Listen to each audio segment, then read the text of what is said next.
Muchísimas gracias por seguir con nosotros. Estamos conversando con el doctor Néstor Avendaño sobre esta noticia de último momento, esta noticia que se generó hoy, la muerte del presidente de Venezuela, Hugo Chávez, y con él queremos conocer el impacto económico que esto va a tener para el país, considerando la gran ayuda que representaba las relaciones bilaterales. Doctor, gracias por cedernos esta entrevista.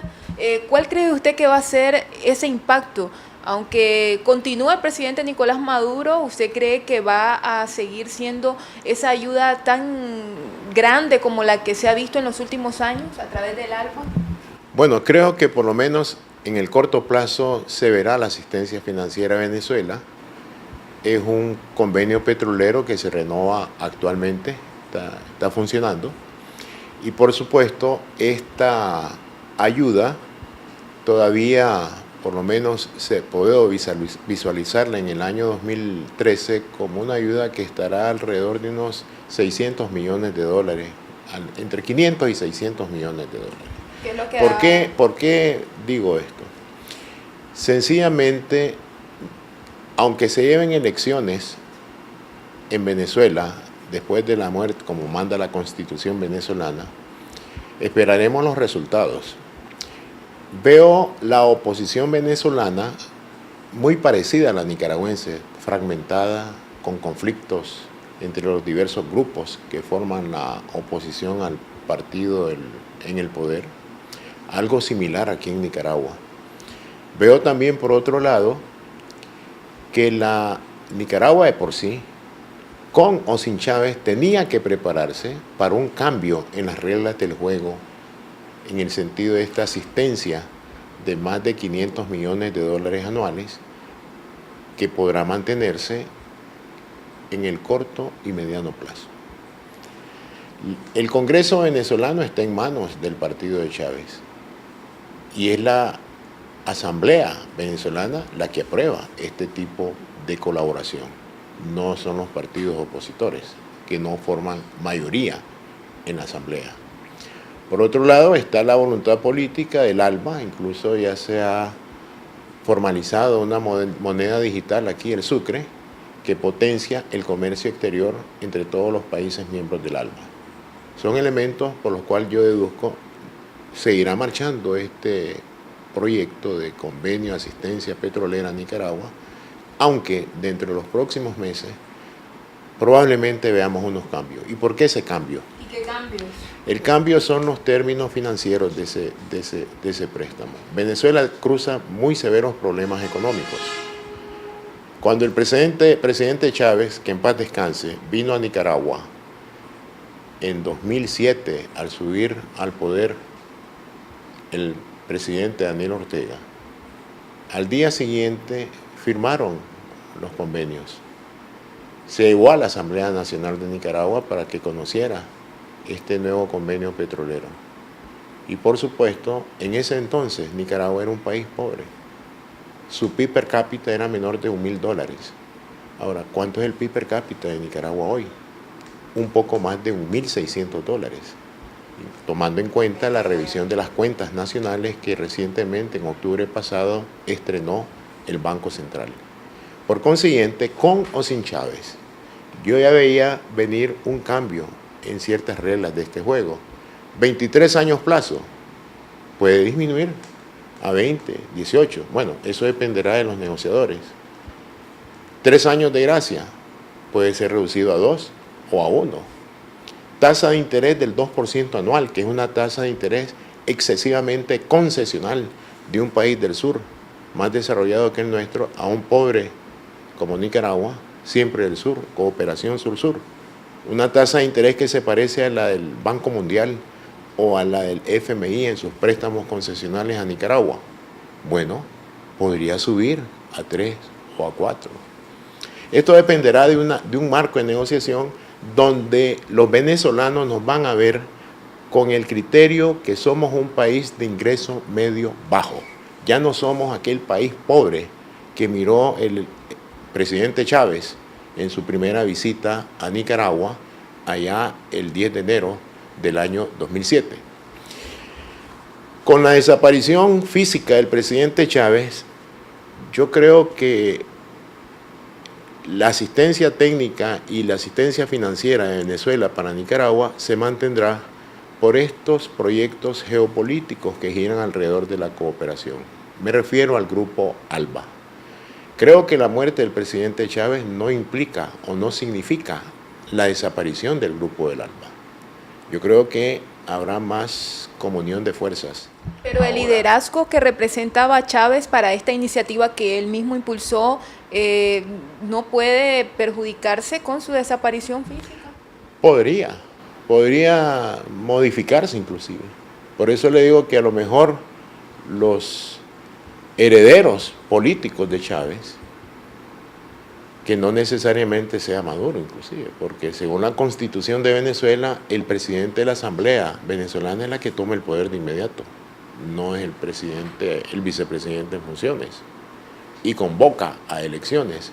Creo que el señor Diosdado Caballero, ¿verdad? Creo que el señor Caballero o cualquiera que resulte electo, aunque la decisión política del presidente Chávez en vida fue que elijan al vicepresidente Maduro como presidente de la nación sudamericana, solamente el cambio de personaje podrá introducir cambios en las relaciones bilaterales, pero sin olvidar la esencia de ese grupo geopolítico que se llama ALBA. Ahora, doctor, usted al principio de esta entrevista mencionó algo que me parece muy importante. Dijo que Nicaragua debía de plantearse un escenario sin esta ayuda venezolana y que en base a ello debía de ir preparando el terreno para lograrlo. ¿Fue así? ¿Nicaragua estaba tratando de independizarse de esta ayuda? ¿Estaba dando señales de poder subsistir sin ese apoyo que representaba Venezuela? Es difícil en el corto plazo. Tomando en cuenta los propósitos del gobierno de Nicaragua, se espera que ya en el año 2019-2020 Nicaragua dependa menos de las importaciones de hidrocarburos para generar energía eléctrica. Es ahí donde vamos a ver una reducción de la dependencia del hidrocarburo, del crudo y de los derivados, especialmente fuel oil y diésel para generar energía eléctrica. Se reducirá la factura petrolera y Nicaragua tendrá una menor asistencia financiera. Porque creo que en este momento Nicaragua se está importando 12 millones de barriles diarios, gasta 1.200 millones de dólares en factura petrolera y esto no lo puede evadir Nicaragua con el propósito de decir vamos a navegar por nuestros propios esfuerzos, pagaremos el 100% de la factura petrolera, pero pone en jaque un objetivo económico que es aplaudido por el FMI para el gobierno de Nicaragua, que es el mantenimiento de la estabilización macroeconómica. Con esta asistencia financiera venezolana, el mejor beneficio que ha tenido Nicaragua es defender la posición de las reservas. O sea, que el Banco Central no observa en sus reservas internacionales una caída o una reducción de 1.200 millones de dólares anuales por el valor de la factura petrolera, solo ve 600 que caen, pero otros que ingresan y reduce en gran forma las pérdidas de reservas. Ahora, en términos cuantitativos, para finalizar, doctor, ¿qué significó esa ayuda que brindó Venezuela desde el año 2007 hasta la actualidad? Estimo que desde que el presidente Chávez nos visitó en 2007 hasta este año, el 31 de diciembre, la nación sudamericana o el gobierno del presidente Chávez ha asistido a Nicaragua con un total de 2.850 millones de dólares aproximadamente. Esa ayuda se acerca prácticamente a los 3.000 millones. Esa ayuda, por supuesto, excluye la inversión extranjera directa que están realizando con el supremo sueño de Bolívar, que eso no es asistencia, eso es inversión. ¿Qué significan esos casi 3.000 millones de dólares?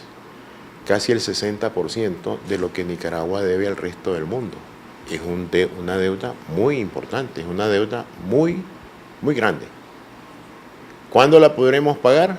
Pues en 23 años. Comenzaremos a pagar la deuda del primer año, 2007. Nosotros estamos pagando la deuda desde ya. Cuando visitamos una estación de gasolina y pagamos el valor del combustible, ahí estamos pagando deuda. porque esto no sale del presupuesto, no sale de nuestros impuestos, sale de nuestro gasto de consumo de los combustibles. Y este es otro fenómeno que debo reconocer, yo diría, en el pleno apoyo que dio el presidente Chávez a Nicaragua. Se registró esa asistencia financiera de Venezuela como deuda privada externa, se registra en la balanza de pagos de Nicaragua. He escuchado a muchos opositores políticos del presidente Ortega que debe estar esa ayuda, ese flujo de préstamo en el presupuesto nacional. Yo le digo a estos señores políticos que si se hubiese registrado esos casi 3.000 millones de dólares en el presupuesto, el déficit fiscal en este año, solo por el uso del tramo del préstamo para 2013, significaría aproximadamente el 7% del Producto Interno Bruto. ¿Y qué significa un déficit fiscal de esa magnitud? Que el FMI le diga a Nicaragua, señores, no hay programa, ajustense sin ayuda hasta que reduzcan el déficit. Yo creo que ahí deduzco que la figura del presidente Chávez fue esencial y vital para que Nicaragua goce de estabilidad macroeconómica, para que el fondo declare que se respetan las condicionalidades que se han establecido, que se avanza en las reformas estructurales. ¿Y qué provoca eso? Una mayor confianza entre los inversionistas extranjeros que visitan a este país. Doctor, usted planteó el escenario de que continúe este Partido Socialista en el poder, pero en caso de que eventualmente ganara la oposición, ¿usted cree que sin esta ayuda Nicaragua podría seguir avanzando como lo ha hecho? Si la decisión está en manos del señor Capriles o alguien que sustituya a Capriles como opositor del presidente Chávez en la presidencia de la República Sudamericana, pues yo creo que se va a reducir grandemente la ayuda. Creo que en un momento Capriles dijo que no regalaría ni un barril de petróleo a Nicaragua. Bueno, le diré una cosa, Venezuela no le regala ni un solo barril de petróleo a Nicaragua, nos lo presta en grandísimas condiciones concesionales, como si fuéramos un país que requiere del auxilio para poder respirar. Ahora, que exijan el pago inmediato, eso pondría en jaque a la economía de Nicaragua. Que en vez de que haya un préstamo muy concesional, digan, bueno, paguen su factura, porque aquí tenemos problemas serios de abastecimiento, falta de vivienda, falta de insatisfacción de las necesidades básicas de la mayoría de los venezolanos. Pues yo creo que el gobierno de Nicaragua tendrá que buscar otra alternativa petrolera. Creo que no podría sostenerse si no hay ese punto de apoyo venezolano que significa para este país avanzar poco a poco, mientras cambia la matriz de generación de electricidad y mantenga la confianza entre los inversionistas que visitan a nuestro país. Muchísimas gracias, doctor, por este importante análisis. A partir de ahora solamente queda esperar el desarrollo de los acontecimientos para saber qué va a pasar con la economía del país. Creo que esa es parte también de las incertidumbres, de las preguntas que se hacen muchos nicaragüenses en este momento. Vamos a continuar con más de NotiVoz, información responsable.